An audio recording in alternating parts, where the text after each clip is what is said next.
As the presidents of the Western world's richest economies fly home spewing out damaging emissions, we ask what impact their time at the G7 will have on the days and weeks ahead. Will our president's call to cough up and help developing economies help his reforms and standing in his own party? How will politics meld with the exploding COVID-19 numbers? And where are those infamous 10 babies born this Monday? We'll plug into Mondli Makhanya's extraordinary prescience to help us plan for the week ahead, politically and socially. He's the editor of the City Press, joining us this evening. Mondli, very good to have you with us. Let's start off with our president. Coming home soon, looks like he had a good time at the G7, had very good company, seemed to be getting on well with everyone, a call out for the poor to help with vaccines. He seems, certainly in words, to have got his way. How's he going to use this photo opportunity? You know, I think what you need to see right now, what we are seeing is President Ramaphosa, who is playing a very big global role on behalf of the continent. I think we have a lot of misgivings about Sir Ramaphosa and his country, certain reforms that he has not embarked on, decisions that he has not taken. He's being slow to deal with certain things. But I think on the global stage, he has become quite a very major figure, particularly since he took on the role of African Union chairperson last year for his one-year term, and a term which happened to coincide with the emergence of this pandemic. And he has been a big champion in fighting for basically African access to COVID-19 vaccines and African access to basically and making sure that there's a waiver on patents. And he has actually been a big voice. And he's been a voice that I think for some time, I mean, ever since Thabo Mbeki left the stage, that South Africa has actually not had, that Africa has not had. And what you saw this past weekend was Cyril Ramaphosa actually carrying that baton and saying that the rich countries actually have to make sure that they do not, the hoarding of vaccines, that vaccines need to be shared, that the science needs to be shared throughout the world, and the fact that everybody has a responsibility to fight this pandemic together. So I think what you are seeing now is that Cyril Ramaphosa, and what, as I said earlier on, what he has not achieved on the local stage, he's definitely achieving on the global stage, and he's achieving it on behalf of the continent.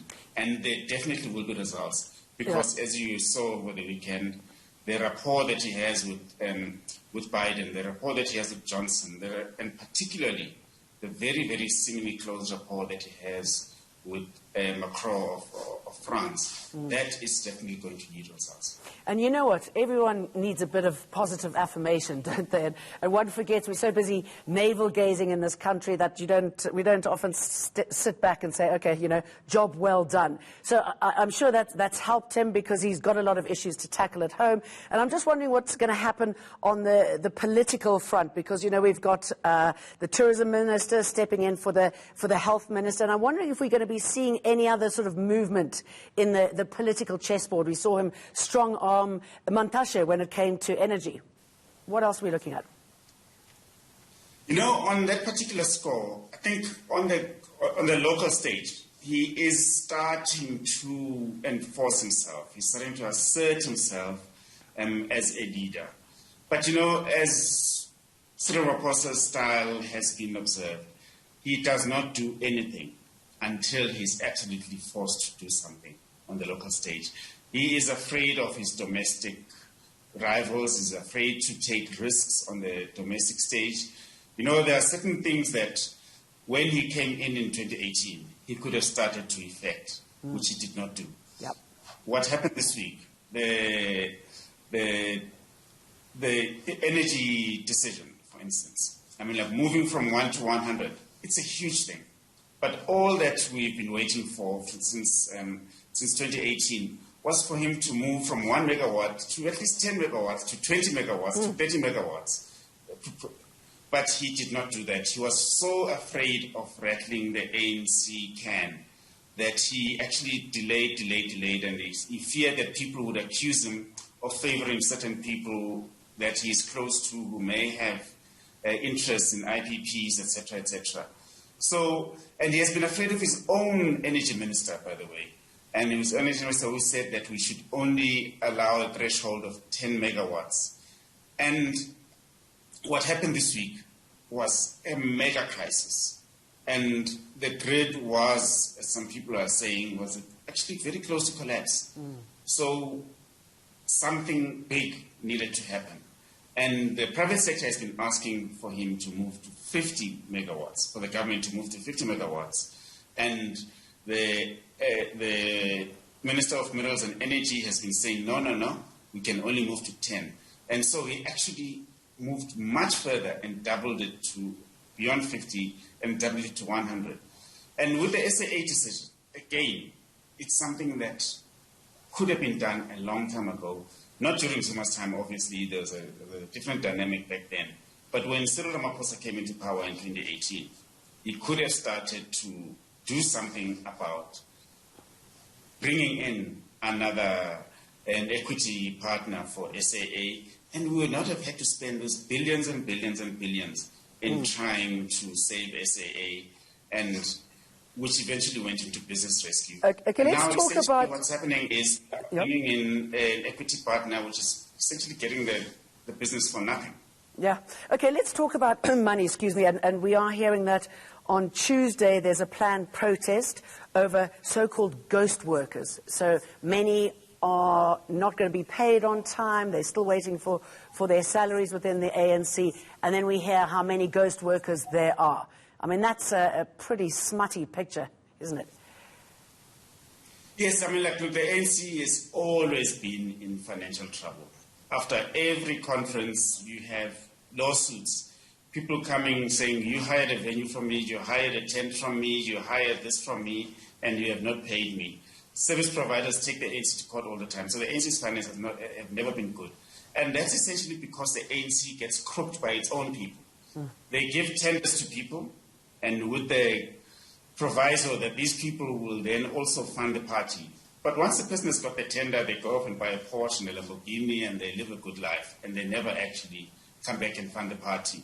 Not that it's a good thing that that scheme exists in the first place, but the ANC's finances have always been based on that. Now the economy is in kaput, and so they are not able to dispense the patronage that they normally do.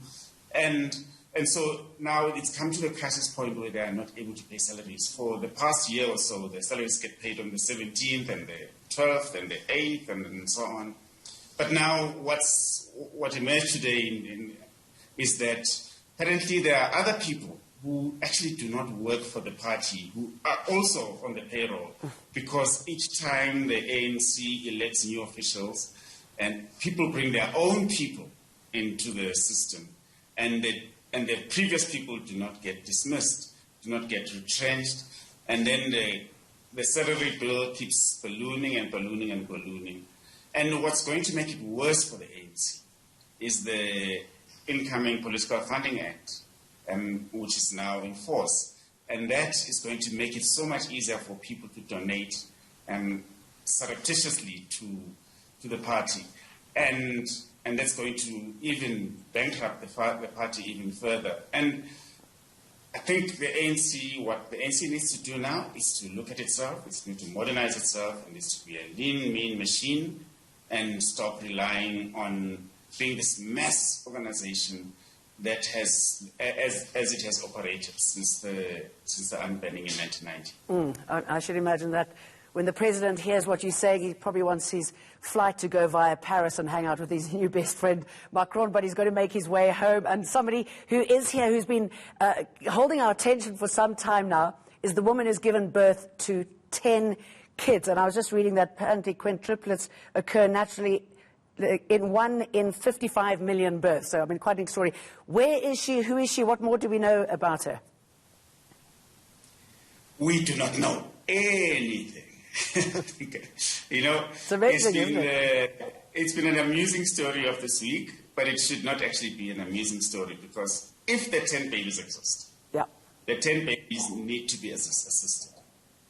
And the 10 babies need the social development department, they need the health department, they need everybody to be coming to the fore to assist the children, to assist the mother, to assist the family. And the government has been trying to do so. National government, provincial government, the Egoruleni city has been trying to come to this family to say, how can we be of assistance? And these babies are hidden.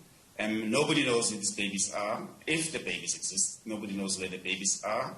And there is no ability for anybody to do anything for these babies.